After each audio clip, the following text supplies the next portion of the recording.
saya, yaitu calon ibu guru. Di sini saya ingin menjelaskan materi pembelajaran resiko bank dan suku bunga. Apa sih itu bank resiko dan suku bunga? Mari kita tonton ya. Perkenalkan, nama saya Alvina dari Prodi Pendidikan Ekonomi Universitas Pancasakti Bekasi, mata kuliah Bank dan Lembaga Keuangan, dosen pengampu Ibu Irvia MPDE. Nah, di materi pertama ini ada pengertian resiko bank.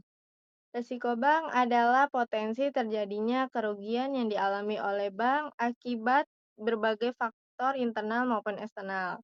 Dalam kegiatan operasionalnya, risiko ini timbul karena adanya ketidakpastian di dunia keuangan yang dapat mempengaruhi kemampuan bank dalam memperoleh laba dan menjaga stabilitas keuangannya. Bank sebagai lembaga intermedia keuangan harus mampu mengelola berbagai jenis resiko agar tetap dapat beroperasi secara sehat dan aman. Nah, materi yang kedua ini ada jenis-jenis resiko utama dalam perbankan, yaitu yang pertama ada resikonya kredit, yaitu pengertian resiko akibat kegagalan pihak lawan atau debitur dalam memenuhi kewajiban kepada bank, misalnya gagal membayar cicilan pinjaman atau kredit macet. Nah, pentingnya ini sering dianggap sebagai risiko terbesar utama yang dihadapi bank karena menyangkut penyaluran dana. Contoh, kredit pemilik rumah KPR atau kredit modal kerja yang tidak terbayar. Yang kedua ada resiko pasar, yaitu market risk.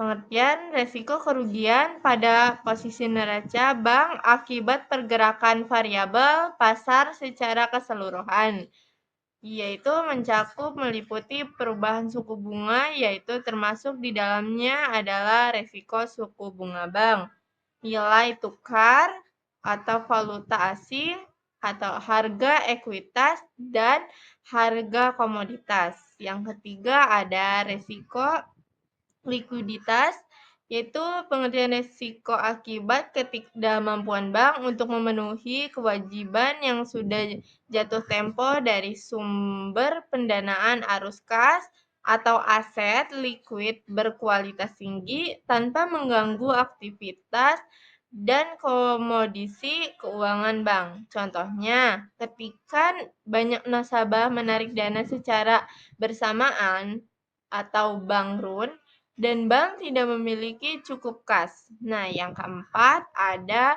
resiko operasional. Nih, resiko akibat ketidakcukupan atau tidak berfungsinya proses internal, kesalahan manusia atau human error, kegagalan sistem, atau adanya kejadian eksternal yang mempengaruhi operasional bank. Contohnya penipuan oleh karyawan, down sistem ATM, atau serangan cyber. Dua ini ada jenis-jenis resiko utama dalam perbankan, yaitu yang pertama ada resikonya kredit, yaitu pengertian resiko akibat kegagalan pihak lawan atau debitur dalam memenuhi kewajiban kepada bank, misalnya gagal membayar cicilan pinjaman atau kredit macet.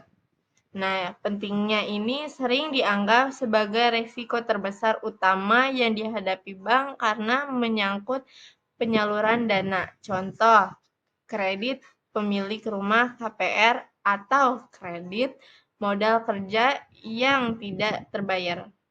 Yang kedua ada resiko pasar, yaitu market risk. Pengertian resiko kerugian pada posisi neraca bank akibat pergerakan variabel pasar secara keseluruhan, yaitu mencakup meliputi perubahan suku bunga, yaitu termasuk di dalamnya adalah resiko suku bunga bank, nilai tukar atau valuta asing, atau harga ekuitas dan harga komoditas. Yang ketiga ada resiko likuiditas, yaitu pengertian risiko akibat ketidakmampuan bank untuk memenuhi kewajiban yang sudah jatuh tempo dari sumber pendanaan arus kas atau aset likuid berkualitas tinggi tanpa mengganggu aktivitas dan komodisi keuangan bank. Contohnya, ketika banyak nasabah menarik dana secara bersamaan atau bank run, dan bank tidak memiliki cukup kas. Nah, yang keempat ada resiko operasional. Nih, resiko akibat ketidakcukupan atau tidak berfungsinya proses internal, kesalahan manusia atau human error, kegagalan sistem, atau adanya kejadian eksternal yang mempengaruhi operasional bank. Contohnya penipuan oleh karyawan, down sistem ATM, atau serangan cyber. Nah, yang kelima ada resiko hukum. Resiko akibat adanya kelemahan aspek yuridis atau hukum seperti adanya tuntutan hukum, ketiadaan peraturan yang mendukung atau kelemahan perikatan atau kontrak. Yang keenam ada resiko kepatuhan. Resiko yang timbul akibat bank tidak memenuhi atau tidak melaksanakan peraturan perundang-undangan dan ketentuan yang berlaku. Yang ketujuh ada resiko reputasi. Resiko akibat menurunnya tingkat kepercayaan pemangku kepentingan stakeholder dari persepsi negatif terhadap bank, misalnya karena memberikan media yang buruk. Yang kedelapan ada resiko strategi. Nah, resiko akibat penetapan dan pelaksanaan strategi bank yang tidak tepat, pengambilan keputusan bisnis yang tidak tepat, atau kurangnya respon bank terhadap perubahan eksternal, yaitu pasar dan industri. Nah, yang ketiga ada pengertian suku bunga bank, yaitu suku bunga bank adalah imbalan atau biaya yang diberikan atau dibebankan atas penggunaan uang dalam jangka waktu tertentu.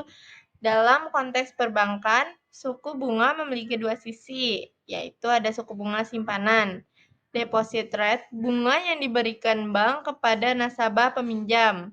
Yang kedua ada suku bunga pinjaman loan rate, bunga yang dikenakan bank kepada nasabah peminjam. Suku bunga menjadi salah satu alat penting dalam kebijakan moneter karena dapat mempengaruhi inflasi, investasi, dan pertumbuhan ekonomi. Nah, materi yang keempat yaitu ada resiko suku bunga bank atau interest rate risk atau IRR. Resiko suku bunga bank adalah subbagian dari resiko pasar yang secara spesifik mengukur kerentanan kondisi keuangan bank terhadap pergerakan suku bunga yang merugikan, yaitu ada pengertian dan sumber resiko suku bunga bank, yaitu pertama ada definisi exposure terhadap potensi kerugian pada pendapatan laba atau nilai modal bank yang timbul dari pergerakan suku bunga bank pasar yang tidak terduga, yaitu ada kedua ada inti bisnis. Bank pada dasarnya meminjam dana dalam jangka pendek, misalnya dari tabungan dan deposito, dan meminjamkan dalam jangka panjang, misalnya kredit. Ketidakcocokan ini adalah sumber utama. Nah, materi yang kelima yaitu ada faktor-faktor yang mempengaruhi suku bunga bank. Yang pertama ada kebijakan bank sentral, yaitu BI rate. Ketika suku bunga acuan naik, maka suku bunga pinjaman dan simpanan di bank juga meningkat. Yang kedua ada inflasi. Semakin tinggi inflasi, bank akan menaikkan suku bunga untuk menjaga nilai uang. Yang ketiga ada permintaan dan penawaran dana. Jika banyak orang ingin meminjam uang, suku bunga cenderung naik. Yang keempat ada resiko kredit. Pinjaman dengan resiko tinggi biasanya dikenakan biaya yang lebih tinggi. Yang kelima ada kondisi ekonomi global dan stabilitas keuangan. Krisis ekonomi dapat mendorong bank menyesuaikan bunga untuk menjaga likuiditas.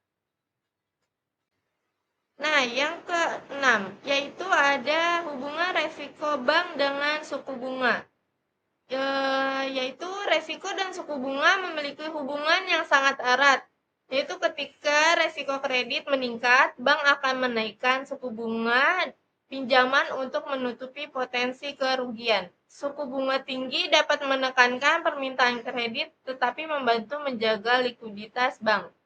Sebaliknya, suku bunga rendah dapat mendorong pertumbuhan ekonomi, namun meningkatkan kredit jika tidak dikelola dengan baik. Nah, contohnya, jika ekonomi melemah, banyak nasabah gagal bayar, resiko kredit naik. Untuk mengantisipasi, bank bisa menaikkan bunga kredit agar tetap memperoleh keuntungan. Nah, di materi ketujuh ada strategi pengelolaan risiko bank dan atau yang biasa disebut tracing management, yaitu agar tetap sehat diperlukan sistem pengelolaan risiko yang baik. Nih, yang pertama ada identifikasi risiko, mengenali potensi masalah yang bisa menimbulkan kerugian. Yang kedua, ada pengukuran risiko, menggunakan alat analisis seperti credit scoring atau stress test. Tiga, ada pemantauan risiko, memantau kondisi pasar, likuiditas, dan portofolio kredit secara rutin. Yang keempat, ada pengendalian risiko, menerapkan kebijakan cadangan kerugian, diversifikasi aset, dan asuransi risiko. Yang kelima, ada pelaporan risiko. Setiap bank wajib melaporkan profil risikonya kepada OJK dan BI secara berkala.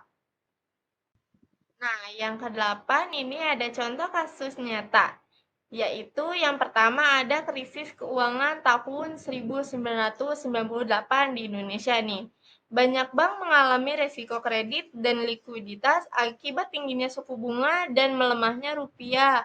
Pemerintah akhirnya membentuk lembaga peminjam simpanan yaitu LPS untuk melindungi dana nasabah. Yang kedua ada pandemi COVID-19 yaitu dari 2020 sampai 2022. Yaitu BI menurunkan suku bunga acuan beberapa kali untuk mendorong kredit dan investasi, sekaligus menjaga agar tetap sektor perbankan tetap liquid dan ekonomi nasional tidak jatuh lebih dalam. Nah, yang kesembilan ini ada soal esai, interaksi resiko kredit dan suku bunga. Boleh teman-teman bila mengerti atau ingin mengerjakan, silakan dikerjakan ya. Jangan lupa. Nah, karena sudah selesai dari materi yang saya jelaskan tadi, yaitu tujuan pembelajaran kali ini mempelajari materi ini mahasiswa atau peserta didik diharapkan mampu menjelaskan pengertian dan jenis-jenis resiko bank, memahami fungsi dan faktor yang mempengaruhi suku bank, menjelaskan hubungan antara risiko bank dengan kebijakan suku bunga, menganalisis dampak perubahan suku bunga terhadap stabilitas perbankan dan perekonomian. Nah, dari materi tadi bisa saya simpulkan yaitu ada resiko dan suku bunga bank merupakan dua aspek yang saling berkaitan erat dalam sistem keuangan. Yaitu ada resiko bank harus dikelola dengan hati-hati agar kepercayaan masyarakat tetap tinggi. Suku bunga bank harus diatur secara seimbang agar dapat mendukung pertumbuhan ekonomi tanpa menimbulkan resiko berlebihan. Keduanya berperan penting dalam menjaga stabilitas ekonomi nasional dan berkelanjutan lembaga keuangan di Indonesia. Nah, sekian pemaparan materi pembelajaran dari saya, Alvina. Cukup sekian dan terima kasih. Semoga bermanfaat.